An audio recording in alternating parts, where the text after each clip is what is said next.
Good afternoon, everyone. ഇന്ന് നമ്മൾ സെപ്സിസുമായിട്ട് relate ചെയ്തിട്ടുള്ള കുറച്ച് ഇന്റർവ്യൂ ക്വസ്റ്റ്യൻസ് ആൻഡ് ആൻസേഴ്സ് ആണ് ഡിസ്കസ് ചെയ്യുന്നത്. അപ്പോൾ കഴിഞ്ഞ ടോപ്പിക് എന്തായിരുന്നു വെച്ചാൽ സെപ്സിസിനെ കുറിച്ചിട്ട് നമ്മളൊരു ഡീറ്റെയിൽഡ് ആയിട്ടുള്ള ഒരു ക്ലാസ് എടുത്തിട്ടുണ്ടായിരുന്നു അല്ലേ? അപ്പോൾ ഞാൻ അത് ഡിസ്ക്രിപ്ഷനിൽ അതിന്റെ ലിങ്ക് ഇട്ടിരിക്കാം. ഓക്കെ, അത് കണ്ടിട്ട് നിങ്ങൾ ഇതിലേക്ക് വരുവാണെങ്കിൽ നിങ്ങൾക്ക് തന്നെ പല ക്വസ്റ്റ്യൻസിനും ആൻസർ ചെയ്യാനായിട്ട് പറ്റും. ഓക്കെ, ഇതൊരു എക്സാമ്പിൾ മാത്രമാണ്. ഇത് നിങ്ങളുടെ ഐഡിയ ഉപയോഗിച്ച് നിങ്ങൾക്ക് ആൻസർ ചെയ്യാവുന്നതാണ്. എന്താണ് ആൻസർ ആയിട്ട് വരുന്നത് എന്നുള്ളൊരു എക്സാമ്പിൾ മാത്രമാണ് ഞാനിവിടെ തരുന്നത്. ഓക്കെ, ഇപ്പൊ നമുക്ക് ക്വസ്റ്റ്യൻസിലേക്ക് പോകാം. ഫസ്റ്റ് ക്വസ്റ്റ്യൻ ഇതാണ്, what is sepsis and why it is A medical emergency? അപ്പോൾ എന്താണ് സെപ്സിസ് എന്നാണ് ചോദിച്ചിരിക്കുന്നത്. അത് കൂടാതെ എന്തുകൊണ്ടാണ് അതിനെ ഒരു മെഡിക്കൽ എമർജൻസി എന്ന് പറയുന്നതെന്ന് ചോദിച്ചിട്ടുണ്ട് അല്ലേ? അപ്പൊ നമുക്കറിയാം സെപ്സിസ് എന്ന് പറയുന്നത് ഒരു life threatening organ dysfunction caused by a dysregulated body response to infection. ഇപ്പൊ ഇൻഫെക്ഷനോടുള്ള ബോഡിയുടെ ഒരു ഓവർവെൽമിംഗ് റിയാക്ഷൻ കൊണ്ടുണ്ടാവുന്ന ഒരു ലൈഫ് ത്രെട്ടനിങ് കണ്ടീഷൻ ആണ് സെപ്സിസ് എന്ന് പറയുന്നത്. അതുവഴി ഓർഗൻ ഡിസ്ഫങ്ഷൻ ഉണ്ടാവും. അപ്പൊ എങ്ങനെയാണ് ഓർഗൻ ഡിസ്ഫങ്ഷൻ ഉണ്ടാകുന്നത്? ആദ്യം ടിഷ്യൂ ഡാമേജ് ഉണ്ടാവും, അത് കഴിഞ്ഞ് ഓർഗൻ ഡിസ്ഫങ്ഷൻ ഉണ്ടാവും, അത് കഴിഞ്ഞ് ഡെത്ത് വരെ പോകാം ഇഫ് നോട്ട് ട്രീറ്റഡ് പ്രോംപ്റ്റ്ലി. അപ്പൊ അതാണ് മെഡിക്കൽ എമർജൻസി കൊണ്ട് ഉദ്ദേശിക്കുന്നത് അല്ലേ? അപ്പൊ നമ്മൾ നന്നായിട്ട് ട്രീറ്റ് ചെയ്തില്ലെങ്കിൽ അത് ടിഷ്യൂ ഡാമേജ് ഉണ്ടാവും, അത് കഴിഞ്ഞിട്ട് അത് ടിഷ്യൂ ഡാമേജ് ഉണ്ടാക്കും, അത് കഴിഞ്ഞിട്ട് ഓർഗൻ ഫെയിലുവറിലേക്ക് പോകും, അത് കഴിഞ്ഞിട്ട് ഡെത്ത് വരെ പോകും. അതുകൊണ്ട് നമ്മൾ ഒരു എമർജൻസി ആയിട്ട് തന്നെ ഇതിന് നമ്മൾ പ്രോംപ്റ്റ് ട്രീറ്റ്മെന്റ് കൊടുക്കേണ്ടതിന്റെ ആവശ്യമുണ്ട് അല്ലേ? അപ്പം എമർജൻസി ആയിട്ട് ട്രീറ്റ്മെന്റ് ചെയ്യണമെങ്കിൽ ഏർലി ആയിട്ട് നമ്മൾ റെക്കഗ്നൈസ് ചെയ്യണം, റാപ്പിഡ് ആയിട്ട് നമ്മൾ ട്രീറ്റ്മെന്റ് സ്റ്റാർട്ട് ചെയ്യണം. ആൻഡ് ഇതൊക്കെയാണ് എങ്കിൽ മാത്രമേ അതിന്റെ ഔട്ട്കം നമുക്ക് ഇമ്പ്രൂവ് ചെയ്യാൻ പറ്റത്തുള്ളൂ. അതുകൊണ്ടാണ് ഇതിനെ ഒരു മെഡിക്കൽ എമർജൻസി എന്ന് പറയുന്നത്. അതാണ് നമുക്ക് സെപ്സിസ് എന്തുകൊണ്ടാണ് ഒരു മെഡിക്കൽ എമർജൻസി എന്ന് പറഞ്ഞാൽ നമുക്ക് ഒന്നും കൂടി ഇതിനകത്ത് കീ പോയിന്റ്സ് നോക്കാം. എന്തുകൊണ്ടാന്ന് വെച്ചാൽ സെപ്സിസിന്റെ ഒരു ഡെഫിനിഷൻ പഠിച്ചു വെക്കുക. പിന്നെ എന്താ പറയുന്നത്, it can lead to tissue damage, organ failure and death if not treated promptly. അതുകൊണ്ടാണ് ഇതിനെ ഒരു മെഡിക്കൽ എമർജൻസി എന്ന് പറയുന്നത്. ഓക്കെ, ഈ ക്വസ്റ്റ്യൻ ആൻസർ മനസ്സിലായെന്ന് വിചാരിക്കുന്നു. നമുക്ക് നെക്സ്റ്റ് ക്വസ്റ്റ്യനിലോട്ട് പോവാം. അപ്പം നെക്സ്റ്റ് ക്വസ്റ്റ്യൻ എന്ന് പറയുന്നത്, how do you recognise the early signs and symptoms of sepsis in a patient? അപ്പോൾ ഒരു പേഷ്യന്റിലെ സെപ്സിസിന്റെ ഏർലി സയൻസ്, അപ്പോൾ നമ്മൾ പറഞ്ഞു സെപ്സിസിന് എപ്പോഴും നമുക്ക് ഒരു പ്രോംപ്റ്റ് ഡയഗ്നോസിസും ഒരു ഏർലി ഡയഗ്നോസിസും പ്രോംപ്റ്റ് ട്രീറ്റ്മെന്റും കൊടുക്കണമെങ്കിൽ ആദ്യം നമുക്ക് എന്ത് ചെയ്യണം, അതൊരു സെപ്സിസ് ആണെന്ന് നമുക്ക് മനസ്സിലാകണം അല്ലേ? റെക്കഗ്നൈസ് ചെയ്യണം. അപ്പം നമ്മൾ എങ്ങനെയാണ് ഈ പേഷ്യന്റ് ഒരു സെപ്സിസിലേക്ക് പോകുന്നു എന്ന് നമ്മൾ റെക്കഗ്നൈസ് ചെയ്യുന്നത്? അതിന് കുറച്ച് സയൻസ് ഉണ്ട് അല്ലേ? അപ്പൊ നമുക്ക് TPR എന്ന് തന്നെ എടുക്കാം അല്ലേ? TPR എന്ന് ഞാൻ ഇവിടെ നിന്ന് എഴുതാം. നമുക്ക്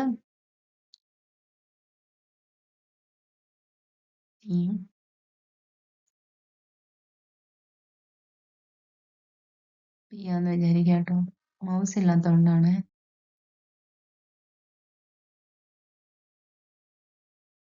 TPR അപ്പൊ TPR ഓക്കെ, അപ്പൊ നമുക്ക് TPR എന്ന് എടുത്താൽ ഫസ്റ്റ് നമുക്ക് നോക്കാം, നമ്മുടെ വൈറ്റൽ സയൻസ് എടുക്കാം അല്ലേ? TPR, പിന്നെ നമുക്ക് എന്തുണ്ട്, BP ഉണ്ട് അല്ലേ? BP ഉണ്ട്, പിന്നെ നമുക്ക് എന്തുണ്ട്? ഓക്കെ, നമുക്ക് ഇത്രയും നോക്കാം അല്ലേ? TPR. ഓക്കെ, ഇത് വെച്ച് നോക്കുവാണെങ്കിൽ ഏർലി സയൻസ്, അപ്പം നമ്മൾ സെപ്സിസിലാണെങ്കിൽ ടെമ്പറേച്ചർ എങ്ങനെയായിരിക്കും? ഒന്നെങ്കിൽ ടെമ്പറേച്ചർ കൂടുതലായിരിക്കും. അപ്പോൾ TPRൽ നമുക്ക് ടെമ്പറേച്ചർ എന്തായിരിക്കും? ഒന്നെങ്കിൽ ഒരു എക്സ്ട്രീമിലോട്ടായിരിക്കും, കൂടുതലായിരിക്കും, അല്ലെങ്കിൽ എന്തായിരിക്കും, ടെമ്പറേച്ചർ കുറവായിരിക്കും അല്ലേ?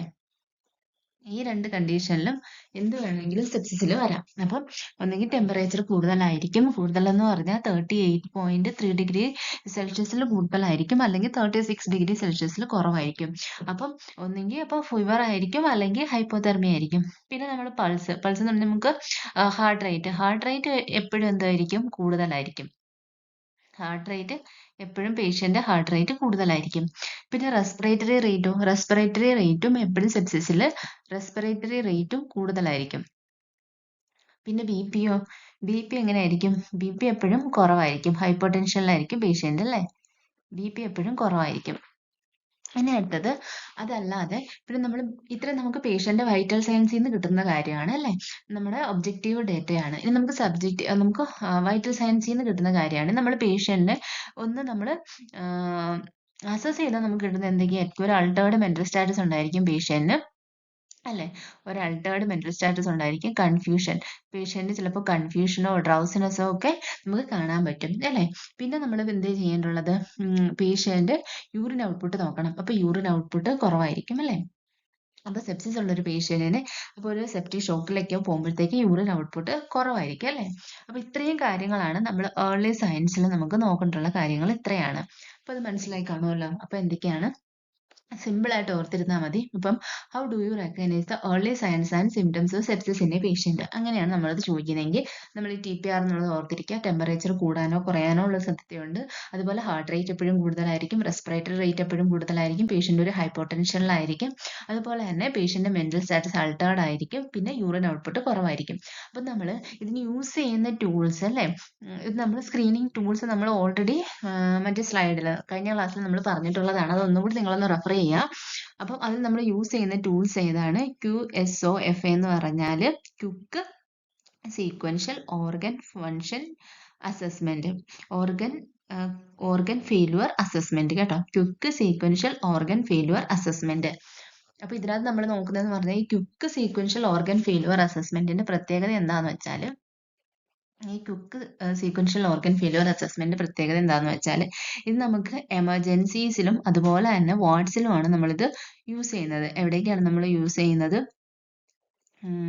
എമർജൻസീസിലും EDയിലും ED ഡിപ്പാർട്ട്മെന്റ്, എമർജൻസി ഡിപ്പാർട്ട്മെന്റിലും അതുപോലെ തന്നെ നമ്മൾ വാർഡ്സിലുമാണ് ക്വിക്ക്, അതുപോലെ തന്നെ വാർഡ്സിലുമാണ് നമ്മളിത് യൂസ് ചെയ്യുന്നത്.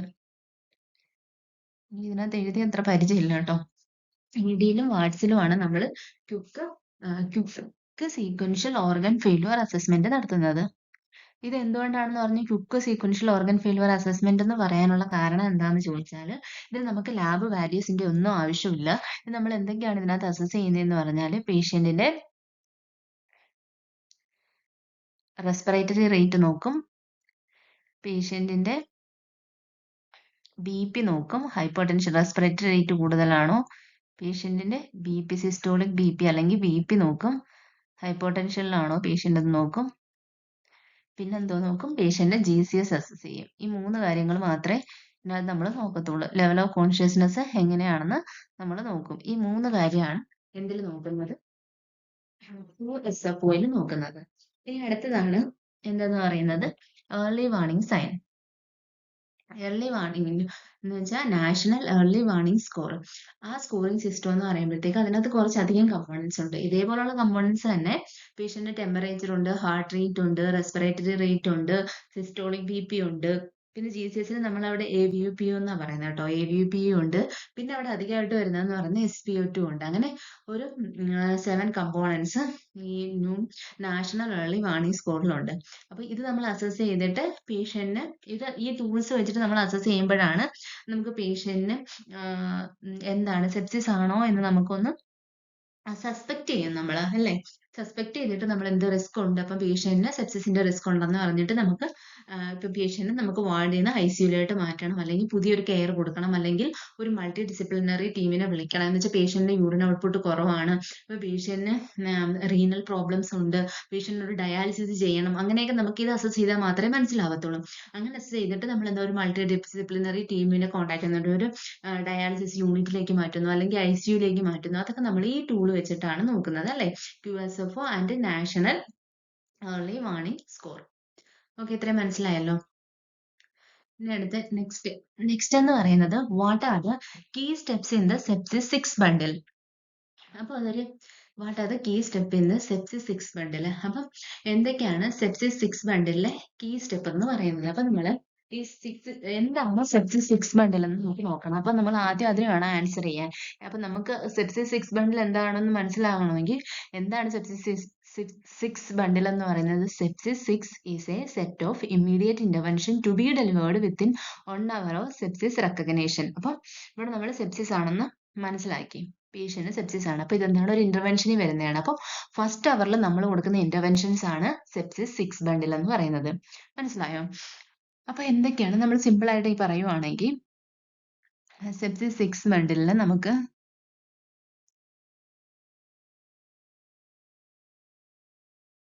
ഗീവ് 3 എന്ന് പറയാം കേട്ടോ. give 3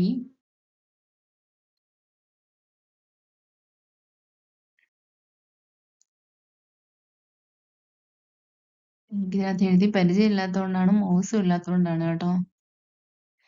പിന്നെ ഇങ്ങനെയൊക്കെയല്ലേ പഠിക്കുന്നത് അല്ലേ? നിങ്ങളും കൂടെ ഞാനും പഠിക്കുകയാണ്, അത്രേ ഉള്ളൂ. ടേക്ക് 3. ഓക്കെ. അപ്പോൾ ഗീവ് 3 ടേക്ക് 3 ഇതാണ് സെപ്സിസ് 6 ബണ്ടിൽ.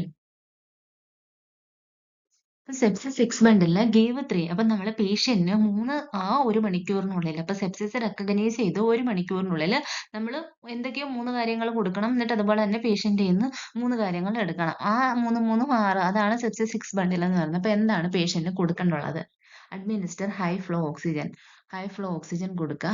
Administer IV antibiotics. IV antibiotics കൊടുക്കുക. IV ഫ്ലൂയിഡ്സ് കൊടുക്കുക.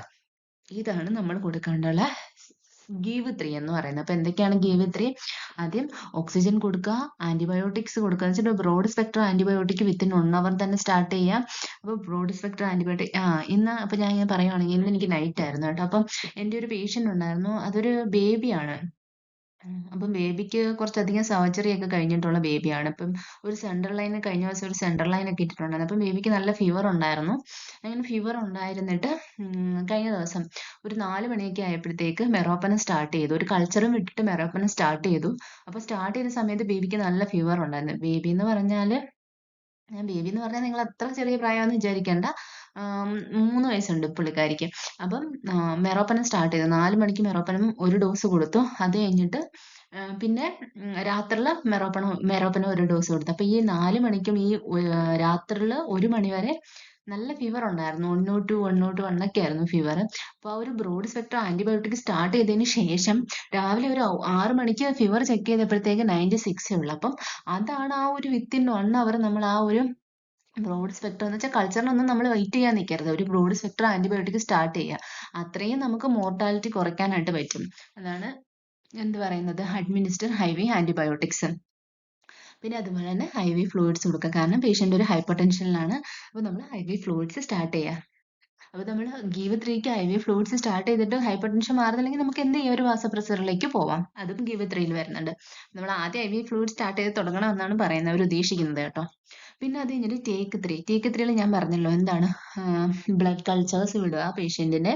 പിന്നെ അതുപോലെ സിറം ലാക്റ്റേറ്റും അതുപോലെ തന്നെ എന്തും വിടുക, ഫുൾ ബ്ലഡ് കൗണ്ടും വിടുക. അപ്പൊ ഫുൾ ബ്ലഡ് കൗണ്ടിൽ നിന്ന് നമുക്ക് എന്താ മനസ്സിലാക്കും, ലൂക്കോപീനിയ ഉണ്ടോ പേഷ്യന്റിന്, ലൂക്കോപീനിയ ഉണ്ടോ, ലൂക്കോസൈറ്റോസിസ് ഉണ്ടോ, അതുപോലെ തന്നെ WBCയുടെ കൗണ്ട് എങ്ങനെയാണ്, ഇതൊക്കെ നമുക്ക് എന്തെന്ന് മനസ്സിലാക്കാൻ പറ്റും, നമ്മുടെ ഫുൾ ബ്ലഡ് കൗണ്ടിൽ നിന്ന് നമുക്ക് മനസ്സിലാക്കാൻ പറ്റും. പിന്നെ അത് കഴിഞ്ഞിട്ട് നമ്മൾ ഒരു എന്താ വിടുന്നത്, സെറം ലാക്റ്റേറ്റ് വിടുന്നുണ്ടല്ലേ. സെറം ലാക്റ്റേറ്റ് നമുക്ക് എന്ത് മനസ്സിലാക്കാൻ പറ്റും, എന്തെങ്കിലും ടിഷ്യൂ ഹൈപ്പോ പെർഫ്യൂഷൻ ഉണ്ടോ എന്ന് നമുക്ക് സെറം ലാക്റ്റേറ്റ് നോക്കുമ്പോൾ നമുക്ക് മനസ്സിലാക്കാൻ പറ്റും. Serum lactate greater than serum ലാക്റ്റേറ്റിന്റെ level greater than 2 millimoles per litre ആണെങ്കിൽ അതൊരു ടിഷ്യൂ ഹൈപ്പോ പെർഫ്യൂഷനെയാണ് സജസ്റ്റ് ചെയ്യുന്നത് കേട്ടോ. പിന്നെ നമ്മൾ മോണിറ്റർ യൂറിൻ ഔട്ട്പുട്ട് കുറവാണെങ്കിൽ അതൊരു റീനൽ ഡിസ്ഫങ്ഷനെ ആയിരിക്കും എന്ത് ചെയ്യുന്നത്, കാണിക്കുന്നത്. ഓക്കെ, ഇത്രയാണ് what are the key steps in the sepsis 6 bundle. ഇനി describe your role as a nurse in managing a patient with suspected sepsis. അപ്പം ഈ പേഷ്യന്റ് ഒരു സെപ്സിസ് ആണെന്നാണ് നമ്മൾ വിചാരിക്കുന്നത്. അങ്ങനെയാണെങ്കിൽ നമ്മൾ എങ്ങനെയാണ് അതിനെതിരെ അങ്ങനെ ഒരു സിറ്റുവേഷനിൽ നമ്മൾ എന്താണ് ചെയ്യേണ്ടത്? അപ്പം നമുക്ക് ഉറപ്പില്ല, പക്ഷെ ഒരു സസ്പെക്റ്റഡ് കേസാണ്. അപ്പം നമ്മൾ എന്ത് ചെയ്യുന്നത്, അപ്പൊ നമ്മൾ സസ്പെക്ട് ചെയ്യുകയാണെങ്കിൽ നമ്മൾ എന്താണ് ഫസ്റ്റ് ടൈം സയൻസ് നോക്കും അല്ലെ, നമ്മൾ പറഞ്ഞ സയൻസ് ഒക്കെ അതിനകത്തുണ്ടോ എന്ന് നോക്കും. അപ്പൊ നമ്മൾ സസ്പെക്റ്റഡ് കേസ് ആണെങ്കിൽ നമ്മൾ എന്ത് ചെയ്യണം, immediate escalate to the medical team. എന്നിട്ട് മെഡിക്കൽ ടീമിനോട് പറയണം, ഇപ്പൊ നമുക്ക് ഒരു സസ്പെക്റ്റഡ് കേസ് ആണ്, അപ്പൊ ഒരു പേഷ്യന്റ് ഇതുപോലെ ഫീവർ ഉണ്ട്, അതുപോലെ തന്നെ ഹൈപ്പോടെൻഷൻ ഉണ്ട്, ഫീവർ ഉണ്ട്. എല്ലാ സയൻസും അത്യാവശ്യം 2-3 സയൻസ് സിംറ്റംസ് ഒക്കെ ഉണ്ട് അല്ലേ? ഫീവർ ഉണ്ട്, ഹൈപ്പോടെൻഷൻ ഉണ്ട്, ടെക്കിപ്നി ഉണ്ടെങ്കിൽ നമ്മൾ എന്ത് ചെയ്യണം? ഒരു സെപ്സിസ് നമ്മൾ സസ്പെക്ട് ചെയ്തിട്ട് നമ്മൾ എന്ത് ചെയ്യണം? മെഡിക്കൽ ടീമിനെ അറിയിക്കുക. എന്നിട്ട് എന്താണ്? Initiate the sepsis 6. അപ്പം നമ്മൾ ഈ സെപ്സിസ് 6 ബണ്ടിൽ ഇനിഷ്യേറ്റ് ചെയ്യുക. എന്ത് ചെയ്യുക? ഇപ്പോൾ പേഷ്യന്റിന് ഒരു IV ലൈൻ ഇല്ല എങ്കിൽ പെട്ടെന്ന് തന്നെ ഒരു IV ആക്സസ് ഇടുക. എന്നിട്ട് പേഷ്യന്റിന് ഇപ്പോൾ ഒരു സെൻട്രൽ ലൈൻ ഉള്ള പേഷ്യൻ്റ് ആണെന്ന് വിചാരിക്കും. ഇപ്പോൾ സെൻട്രൽ ലൈൻ ഉള്ള പേഷ്യൻ്റ് ആണ്. അപ്പം പേഷ്യൻ്റ് ഫീവർ ഉണ്ട്. അപ്പം നമ്മൾ എന്ത് ചെയ്യുക? ഒരു ബ്ലഡ് കൾച്ചർ ഇടുക. അല്ലെങ്കിൽ ഇപ്പം പേഷ്യന്റിന് ഒരു കത്തീറ്റർ മാത്രമേ ഉള്ളൂ. അപ്പം കത്തീറ്റർ ഉള്ള പേഷ്യൻ്റ് ആണെങ്കിൽ ഒരു യൂറിൻ കൾച്ചർ, യൂറിൻ ആറം വിടുക. പിന്നെ നമ്മൾ അതൊക്കെയാണ് നമ്മൾ ആദ്യം ചെയ്യേണ്ട കാര്യങ്ങൾ. അപ്പോൾ ഒരു ഇനിഷ്യേറ്റ് സെപ്സിസ് 6ൽ ഇങ്ങനെയുള്ള കാര്യങ്ങൾ സ്പെസിഫിക് ആയിട്ട് വരുന്നുണ്ട് അല്ലേ? ഒരു പേഷ്യന്റ് സെന്റേർഡ് കെയർ ആണ് നമ്മളിവിടെ സെപ്സിസിന് ഉദ്ദേശിക്കുന്നത്. എന്നിട്ട് എന്ത് ചെയ്യുക? പേഷ്യന്റ് ഒരു ബ്രോഡ് സ്പെക്ട്രം ആന്റിബയോട്ടിക്സ് സ്റ്റാർട്ട് ചെയ്യുക. അപ്പം ഗീവ് 3 നോക്കുക. അപ്പം ഗീവ് 3ൽ എന്തൊക്കെയാണ്? ഒരു broad spectrum antibiotic initiate sepsis 6. ആദ്യം നമ്മൾ എന്ത് ചെയ്യണം? സയൻസ് ആൻഡ് സിംറ്റംസ് ഉണ്ടോ എന്ന് നോക്കണം. എന്നിട്ട് നമ്മൾ എന്ത് ചെയ്യണം? ഡോക്ടറിനെ വിളിക്കണം അല്ലേ? എന്നിട്ട് എന്ത് പറയണം? ഇതുപോലെ പേഷ്യന്റ് ടെമ്പറേച്ചർ, ടെക്നിപ്പിയ ഇങ്ങനെയുള്ള സംഭവങ്ങളൊക്കെ ഉണ്ട്. അപ്പം എന്നിട്ട് നമ്മൾ കമ്പൈൻഡ് ആയിട്ട് ഇനിഷ്യേറ്റ് സെപ്സിസ് 6 നമ്മൾ ഇനിഷ്യേറ്റ് ചെയ്യും. അപ്പോൾ അവർ പറയും പേഷ്യന്റിന് ഈ ആന്റിബയോട്ടിക് സ്റ്റാർട്ട് ചെയ്യാൻ പറയും. അപ്പം നമ്മൾ ഈ പേഷ്യന്റ് ഈ ആന്റിബയോട്ടിക് സ്റ്റാർട്ട് ചെയ്യാന്ന് പറഞ്ഞാൽ നമ്മുടെ ഉദ്ദേശം എന്താണ്? എങ്ങനെയെങ്കിലും 1 മണിക്കൂറിനുള്ളിൽ ആന്റിബയോട്ടിക് വരണം. ആ ആന്റിബയോട്ടിക് 1 മണിക്കൂറിനുള്ളിൽ നമുക്ക് സ്റ്റാർട്ട് ചെയ്യണം. അതാണ് നമ്മുടെ മെയിൻ പ്രയോറിറ്റി എന്ന് പറയുന്നത്. അപ്പോൾ ചിലപ്പം ആയുഷ്മാനൊക്കെ ഉള്ള പേഷ്യൻ്റ് ആണ്. ആയുഷ്മാനൊക്കെ ഉള്ള പേഷ്യൻ്റ് ആണെങ്കിൽ നമുക്ക് വെയിറ്റ് ചെയ്തിരിക്കാൻ പറയും. ആയുഷ്മാനാണ് പേഷ്യൻ്റ്. അപ്പം വെയിറ്റ് ചെയ്തിരിക്കുക. ആയുഷ്മാനിൽ എപ്പോഴാണ് മെഡിസിൻ കിട്ടുന്നത്? അത് നമ്മൾ പറ്റത്തില്ല. അപ്പം നമ്മൾ എങ്ങനെയെങ്കിലും മെഡിസിൻ അറേഞ്ച് ചെയ്യാൻ നോക്കണം. പുറത്തുനിന്ന് വാങ്ങിക്കുക, അല്ലെങ്കിൽ മറ്റൊരു പേഷ്യൻ്റ് വാങ്ങിച്ചിട്ട് നമുക്ക് ആയുഷ്മാനിൽ നിന്ന് റീപ്ലേസ് ചെയ്ത് കൊടുക്കുക. അതൊക്കെയാണ് അവിടെയാണ് നമ്മൾ ക്രിട്ടിക്കലായിട്ട് തിങ്ക് ചെയ്യാനുള്ളത്. കാരണം നമ്മളിവിടെ ഒരു മോർട്ടാലിറ്റി ആണ് കുറയ്ക്കുന്നത്. ആ ഒരു മണിക്കൂർ കൊണ്ട് നമ്മളൊരു മോർട്ടാലിറ്റി ആണ് കുറയ്ക്കുന്നത്. അപ്പം നമ്മൾ ഇനിഷ്യേറ്റ് ചെയ്ത് സെപ്സിസ് 6 വേണ്ടില്ല. അപ്പം തന്നെ ആന്റിബയോട്ടിക് കൊടുക്കുക. ഇനി പേഷ്യന്റ് ഹൈപ്പോടെൻഷനിലാണെങ്കിൽ IV ഫ്ലൂയിഡ്സ് സ്റ്റാർട്ട് ചെയ്യുക. അതാണ് ഗീവ് 3 എന്ന് പറയുന്നത്. ഓക്സിജൻ സ്റ്റാർട്ട് ചെയ്യുക, ഓക്സിജൻ കൂട്ടി കൊടുക്കുക, ഓക്സിജൻ. പിന്നെ അതുപോലെ തന്നെ എന്ത് ചെയ്യുക? ടേക്ക് 3 എന്ന് പറയുമ്പോഴത്തേക്ക് ഏതാണ് അപ്രോപ്രിയേറ്റ് കൾച്ചേഴ്സ് എടുത്ത് വിടുക. പിന്നെ എന്താണ് ടേക്ക് 3യിൽ വരുന്നത്? കൾച്ചർ എടുക്കുന്നു, ലാക്റ്റേറ്റ്, അതുപോലെ CBC അല്ലെങ്കിൽ ഫുൾ ബ്ലഡ് കൗണ്ട് വിടുക, ലാക്റ്റേറ്റ് കൗണ്ട് വിടുക. പിന്നെ എന്ത് ചെയ്യാം? Urine output, patient urine output measure ചെയ്യുക. ഇനി administer antibiotic and fluid as per protocol. അത് നമ്മൾ ഈ ഇനിഷ്യേഷൻ ഓഫ് സെപ്സിസ് 6ൽ തന്നെ അഡ്മിനിസ്റ്റർ ആന്റിബയോട്ടിക് ഫ്ലൂയിഡ്സ് ഒക്കെ വരുന്നുണ്ട്. പിന്നെ monitor urine output, respond to treatment. ഇത് നമ്മൾ ഇത്രയും സെപ്സിസ് സിയിലാണ് യൂറിൻ ഔട്ട്പുട്ട് നമ്മൾ നോക്കുന്നത്. ഇനി അത് കഴിഞ്ഞ് നമ്മൾ ഇത്രയും കാര്യങ്ങൾ സെപ്സിസ് 6 ബണ്ടിൽ ചെയ്ത് കഴിഞ്ഞാൽ പിന്നെ നമുക്ക് ചെയ്യേണ്ടുള്ള കാര്യം, നമ്മൾ ഒരു ആന്റിബയോട്ടിക് കൊടുത്തു, നമ്മൾ ഈ കാര്യങ്ങളൊക്കെ നോക്കി, അപ്പോൾ നമ്മൾ അതിനെ ഫോളോ അപ്പ് ചെയ്യുക. പേഷ്യന്റ് വൈറ്റൽസ് ഇനി എങ്ങനെ ആവുന്നുണ്ടെന്ന് നോക്കുക. പേഷ്യന്റ് എങ്ങനെ ആന്റിബയോട്ടിക്കിനോട് റെസ്പോണ്ട് ചെയ്യുമെന്ന് നോക്കുക. അപ്പോൾ ഒരു മോണിറ്ററിങ് ആൻഡ് കണ്ടിന്യൂസ് കെയർ ആണ് നമുക്ക് അവിടെ വേണ്ടുള്ളത്. Reviewing of the antibiotic, reviewing of the effectiveness of antibiotic, ആന്റിബയോട്ടിക്കിന്റെ എഫക്റ്റീവ്നെസ്സിനെ റിവ്യൂ ചെയ്യാം. അല്ലെങ്കിൽ നമുക്ക് 24 to 48 hours നമ്മൾ റിവ്യൂ ചെയ്തിട്ട് നമുക്ക് വേറൊരു ആന്റിബയോട്ടിക് ഇതുകൊണ്ട് പ്രത്യേകിച്ച് ഉപയോഗമില്ല എങ്കിൽ നമുക്ക് വേറൊരു ആന്റിബയോട്ടിക് സ്റ്റാർട്ട് ചെയ്യേണ്ട ആവശ്യമുണ്ട് അല്ലേ? പിന്നെ communicate change in patient condition to the multidisciplinary team. അപ്പോൾ എന്താണ് നമ്മൾ കണ്ടിന്യൂസ്, ഇവിടെ നമുക്ക് ഒറ്റ ഇതിൽ നമുക്ക് ഈ സെപ്സിസ് ബണ്ടിലിനെ ഇവിടെ നിന്ന് നമുക്കൊന്ന് വിശദീകരിച്ചിട്ട് നമുക്ക് എന്ത് ചെയ്യാം? മോണിറ്ററിങ് ആൻഡ് സപ്പോർട്ടീവ് ട്രീറ്റ്മെന്റ് നമുക്ക് കൊടുക്കാം. പിന്നെ റിവ്യൂവിങ് ഓഫ് ആന്റിബയോട്ടിക് എഫക്റ്റീവ്നെസ്, പിന്നെ communicate change in patient condition to the multidisciplinary team. ഇനി അടുത്തത്, how would you respond to a patient whose blood pressure drops and shows signs of confusion and fever? അപ്പോ ഇവിടെ patient science ആണ് പറയുന്നത്. Hypotension ആണ് പേഷ്യന്റിന്, confusion ഉണ്ട് പേഷ്യന്റിന്, fever ഉണ്ട് പേഷ്യന്റിന്. നമ്മൾ ഇതിനോട് എങ്ങനെയാണ് റെസ്പോണ്ട് ചെയ്യുന്നത്? അപ്പം നമുക്ക് മനസ്സിലായി ഈ പേഷ്യന്റ് എന്താണ്, ഒരു സെപ്സിസ് സസ്പെക്ട് ചെയ്യാമെന്ന് മനസ്സിലായി. അപ്പം these are the red flag off sepsis. എന്നിട്ട് നമ്മൾ എന്ത് ചെയ്യണം? സയൻസ് നോക്കുക, വേറെ സയൻസ് ഒക്കെ ഉണ്ടോ എന്ന് നോക്കുക. അതിന്റെ വൈറ്റൽ സയൻസ് നോക്കുക, ഓക്സിജൻ സാച്ചുറേഷൻ നോക്കുക, എന്നിട്ട് എന്താ ഡോക്ടറെ അറിയിക്കുക. എന്നിട്ട് നമ്മൾ എന്തുവാ സെപ്സിസ് 6 ബണ്ടിൽ ഫോളോ ചെയ്യുക. പിന്നെ നമ്മൾ എന്ത് ചെയ്യുക? സെപ്സിസിന്റെ 6 ബണ്ടിൽ ഫോളോ ചെയ്യുക, ഡോക്യുമെന്റർ ആൻഡ് മോണിറ്റർ ക്ലോസ്ലി. മറ്റേതിന്റെ ആൻസർ പോലെ തന്നെ ക്വസ്റ്റ്യൻ ഇത് വേറൊരു രീതിയിൽ വന്നു എന്ന് മാത്രമേ ഉള്ളൂ കേട്ടോ. നമ്മൾ ഇത്രയും കാര്യം അറിഞ്ഞിരുന്നാൽ മതി. സെപ്സിസ് വന്നാൽ നമ്മൾ എന്ത് ചെയ്യും എന്നുള്ളത്. അത് എല്ലായിടത്തും വേണമെങ്കിൽ നമ്മൾ ചോദിക്കാം. നമ്മുടെ അടുത്ത് ചോദിക്കാവുന്ന പേഷ്യന്റ് ഇങ്ങനെ വന്നു, പേഷ്യന്റ് ഈ സയൻസ് ആൻഡ് സിംറ്റംസ് ആണ്, നമ്മൾ എന്ത് ചെയ്യുക? നമ്മൾ എന്ത് ചെയ്യുന്നു വെച്ചാൽ നമ്മൾ ആദ്യം സയൻസ് ആൻഡ് സിംറ്റംസ് എല്ലാം നോക്കും. സെപ്സിസ് ആണെന്ന് അറിഞ്ഞാൽ മെഡിക്കൽ ടീമിനെ നമ്മൾ അലേർട്ട് ചെയ്യും. മെഡിക്കൽ ടീമിനെ അലേർട്ട് ചെയ്തതിന് ശേഷം നമ്മൾ എന്ത് ചെയ്യും? ഇനിഷ്യേറ്റ് സെപ്സിസ് 6 മന്തിൽ ഇനിഷ്യേറ്റ് ചെയ്യും. സെപ്സിസ് 6 മന്തിൽ ഇനിഷ്യേറ്റ് ചെയ്തതിന് ശേഷം നമ്മൾ ഗീവ് 3 ടേക്ക് 3 ഒന്ന് ചെറുതായിട്ടൊന്ന് എക്സ്പ്ലെയിൻ ചെയ്യാം. നമുക്കത് അറിയാമെന്നുള്ളത് അവർക്ക് അറിയണമല്ലോ. അപ്പോൾ നമ്മൾ അതൊന്ന് എക്സ്പ്ലെയിൻ ചെയ്യാം. നമ്മൾ എന്തൊക്കെ ഗീവ് 3യിൽ എന്തൊക്കെ കൊടുക്കുമെന്ന് പറയാം. ഗീവ് 3യിൽ എന്തൊക്കെ കൊടുക്കും പേഷ്യന്റിന് നമ്മൾ പ്രത്യേകം പറയാം. ഗീവ് 3 വിത്തിൻ 1 അവർ ആണ്. 1 അവർ കൊണ്ട് ഒരു ബ്രോഡ് സ്പെക്ട്രം ആന്റിബയോട്ടിക് സ്റ്റാർട്ട് ചെയ്യുമെന്ന് പറയാം. പിന്നെ അത് കഴിഞ്ഞിട്ട് ഫ്ലൂയിഡ്സ് കൊടുക്കുമെന്ന് പറയാം പേഷ്യന്റിന്. പിന്നെ അത് കഴിഞ്ഞിട്ട് എന്തോ കൊടുക്കും? ആന്റിബയോട്ടിക് കൊടുക്കും പേഷ്യന്റിന്, ഫ്ലൂയിഡ്സ് കൊടുക്കും പേഷ്യന്റിന്, പിന്നെ ഓക്സിജൻ കൊടുക്കും പേഷ്യന്റിന്. അപ്പൊ ടേക്ക് 3യിൽ എന്തൊക്കെയാണ് നമ്മൾ ചെയ്യുന്നതെന്ന് പറയുന്നത്? ടേക്ക് 3യിൽ നമ്മൾ പേഷ്യന്റിന്റെ ഒരു ബ്ലഡ് കൾച്ചർ, ഒരു കൾച്ചർ അപ്രോപ്രിയേറ്റ് കൾച്ചർ എടുത്ത് വിടും. പിന്നെ അത് CBC ലാക്റ്റേറ്റ് നോക്കും, യൂറിൻ ഔട്ട്പുട്ട് മെഷർ ചെയ്യും. എന്നിട്ട് നമ്മളത് മോണിറ്റർ ചെയ്യും. 24 to 48 hours നമ്മൾ എന്ത് ചെയ്യുക? ആന്റിബയോട്ടിക്സിന്റെ എങ്ങനെയാണ് അത് റിവ്യൂ ചെയ്യുക, പേഷ്യന്റ് വൈറ്റൽ സൈൻസ് മോണിറ്റർ ചെയ്യുക. എന്നിട്ട് എന്തെങ്കിലുമൊക്കെ ചേഞ്ച് ഉണ്ടെങ്കിൽ അത് മൾട്ടി ഡിസിപ്ലിനറി ടീമുമായിട്ട് കമ്മ്യൂണിക്കേറ്റ് ചെയ്യും. ഇത്രയും മാത്രം നമ്മൾ കോമൺലി അറിഞ്ഞിരുന്നാൽ മതി. Can you explain the importance of early antibiotic administration in sepsis? എന്തുകൊണ്ടാണ് ഒരു ഏർലി ആന്റിബയോട്ടിക് അഡ്മിനിസ്റ്റർ ചെയ്യുന്നത്? അതെന്തുകൊണ്ടാണ്? Delay in antibiotic administration significantly increase the mortality കൂട്ടുന്നത് കൊണ്ടാണ്. അപ്പോൾ ഒന്നും കൊടുക്കാതിരിക്കുന്നതിനേക്കാൾ നല്ലത് എന്തെങ്കിലും കൊടുക്കുക എന്നുള്ളതാണ്. അപ്പോൾ broad spectrum IV antibiotic within the first hour improve patient chance of recovery by controlling the underlying infection quickly. അപ്പോൾ ഒരു അണ്ടർലൈൻ ഇൻഫെക്ഷൻ ഉള്ളതുകൊണ്ടാണ് സെപ്സിസ് വരുന്നത്. അപ്പോൾ അണ്ടർലൈൻ ഇൻഫെക്ഷനെ കൺട്രോൾ ചെയ്യുമ്പോഴത്തേക്ക് എന്ത് ചെയ്യും? നമുക്ക് ആ ഒരു മോർട്ടാലിറ്റി കുറയ്ക്കാനായിട്ട് പറ്റും. ഇനി if a patient with sepsis is not responding to fluid resuscitation, what would you do? അപ്പൊ നമ്മൾ എന്താണ് ചെയ്യുന്നത്? ഫ്ലൂയിഡ് റെസിസിറ്റേഷനോട് റെസ്പോണ്ട് ചെയ്യുന്നില്ലെങ്കിൽ നമ്മൾ എന്ത് ചെയ്യുക? അത് ആദ്യം ക്ലിനീഷ്യൻ അല്ലെങ്കിൽ ക്രിട്ടിക്കൽ കെയർ ടീമിനെ അറിയിക്കുക. എന്നിട്ട് നമ്മളൊരു വാസോപ്രസേഴ്സ് സപ്പോർട്ട് പ്രിപ്പയർ ചെയ്ത് വെക്കുക. എന്നിട്ട് monitor for signs of shock, ഒരു ഹൈപ്പോവോളിമിക് ഷോക്കിലോട്ടാണോ, മൾട്ടി ഓർഗൻ ഫെയിലുവർ ഉണ്ടോ എന്ന് മോണിറ്റർ ചെയ്യുക. Continue reassess and document vitals, urine output and mental status. അപ്പം നമ്മളെ കൊണ്ട് ചെയ്യാൻ പറ്റുന്ന ഇത്രയും കാര്യങ്ങളാണ്. എന്താണ്? നമ്മൾ നോക്കുമ്പോൾ പേഷ്യന്റിന് എത്ര ഫ്ലൂയിഡ് കൊടുത്തിട്ടും പേഷ്യന്റിന് BP കൂടുന്നില്ല. ഓക്കെ, അങ്ങനെ ആവുമ്പോഴത്തേക്കും നമ്മൾ എന്ത് ചെയ്യുക? ഉടനെ തന്നെ നമ്മുടെ ക്രിട്ടിക്കൽ കെയർ ടീം അല്ലെങ്കിൽ മൾട്ടി ഡിസിപ്ലിനറി ടീം അല്ലെങ്കിൽ ക്ലിനീഷ്യനെ നമ്മൾ ഇൻഫോം ചെയ്യും. എന്നിട്ട് നമ്മൾ എന്ത് ചെയ്യും? ഒരു വാസോപ്രസർ പ്രിപ്പയർ ചെയ്ത് വെക്കും. അപ്പോൾ നമ്മൾ സസ്പെക്ട് ചെയ്യാണ് പേഷ്യന്റിന് ഒരു ഷോക്കിലോട്ടാണ് പേഷ്യന്റ് പോകുന്നത്. എന്നിട്ട് ഒരു മൾട്ടി ഓർഗൻ ഫെയിലുവർ, ഹൈപ്പോവോളിമിക് ഷോക്ക് അല്ല, ഒരു സെപ്റ്റിക് ഷോക്കിലോട്ടാണ് പേഷ്യന്റ് പോകുന്നത്. എന്നിട്ട് ഒരു മൾട്ടി ഓർഗൻ ഫെയിലുവർ ഉണ്ടാവാനുള്ള അല്ലെങ്കിൽ ഒരു മൾട്ടി ഓർഗൻ ഫെയിലുവർ ഉണ്ടാവാനുള്ള സാധ്യതയുണ്ട് എന്ന് മനസ്സിലാക്കിയിട്ട് നമ്മളെപ്പോഴും പേഷ്യന്റ് വൈറ്റൽസും യൂറിൻ ഔട്ട്പുട്ടും മെന്റൽ സ്റ്റാറ്റസും ഡോക്യുമെന്റ് ചെയ്യുക. എന്നിട്ട് ആ ചേഞ്ചസ് അവരെ അറിയിക്കുക. എന്നിട്ട് എന്ത് ചെയ്യുക? ഒരു വാസപ്രസസ് സ്റ്റാർട്ട് ചെയ്യുക എന്നുള്ളതാണ്. How do U ensure good communication when caring four A septic patient?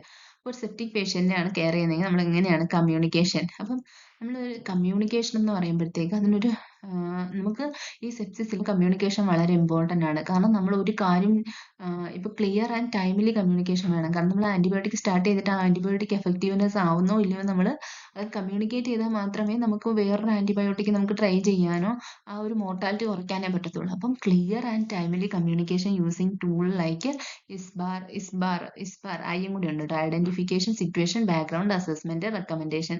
അപ്പം അതനുസരിച്ചിട്ട് നമുക്ക് ക്ലിയർ കമ്മ്യൂണിക്കേഷൻ വേണം. Ensure that concerns are quickly escalated. എന്നിട്ട് എല്ലാ കൺസേൺസും നമ്മൾ എല്ലാം ശരി എന്താണ് ഡോക്ടർ തരുന്ന ഓർഡേഴ്സും നമ്മൾ ഇവിടുന്ന് കൊടുക്കുന്ന കൺസേൺസും എല്ലാം എന്താവണം? ടൈമിലി എല്ലാം നമുക്ക് മാനേജ് ചെയ്ത് പോകാൻ പറ്റുന്നുണ്ടോ എന്ന് നോക്കണം. I also insure through documentation and update multi disciplinary team regularly. അപ്പം എന്ത് ചെയ്യുക? ഡോക്യുമെന്റ് ചെയ്യുക. പിന്നെ ഇപ്പം നമുക്ക് ചിലപ്പം ഒരു സെപ്സിസിന് ചിലപ്പോൾ ഒരു ഓർഗൻ ഫെയിലുവർ ആയ, അപ്പോൾ ആ ഓർഗൻ ഇപ്പം കിഡ്നി ഫെയിലുവർ ആയി പേഷ്യന്റ് കിഡ്നി ഫെയിലുവർ ആയി കഴിഞ്ഞാൽ നമുക്ക് എത്ര പേരോട് കമ്മ്യൂണിക്കേറ്റ് ചെയ്യണം? ക്രിട്ടിക്കൽ കെയർ ടീമിൻ്റെ കൂടെ, ആ ഒരു ICUലുള്ള ഡോക്ടേഴ്സിൻ്റെ കൂടെയും, അതുപോലെ തന്നെ നമ്മൾ എവിടെയുള്ള ഡയാലിസിസിൽ നിന്ന് ചിലപ്പം ഡയാലിസിസിൽ നിന്ന് നമുക്ക് ചിലപ്പോൾ കോൾ വരുമായിരിക്കും. അപ്പം ഇത് രണ്ടും നമ്മൾ എന്ത് ചെയ്യണം? ഒരുപോലെ പരിഗണിച്ച് കമ്മ്യൂണിക്കേറ്റ് ചെയ്ത് നമുക്ക് ഇതിനെ ടൈമിലി ഇന്റർവെൻഷൻസ് കൊടുത്ത് നമുക്ക് പേഷ്യന്റെ മോർട്ടാലിറ്റി കുറയ്ക്കുക എന്നുള്ളതാണ് നമ്മുടെ എയിം. Thank you.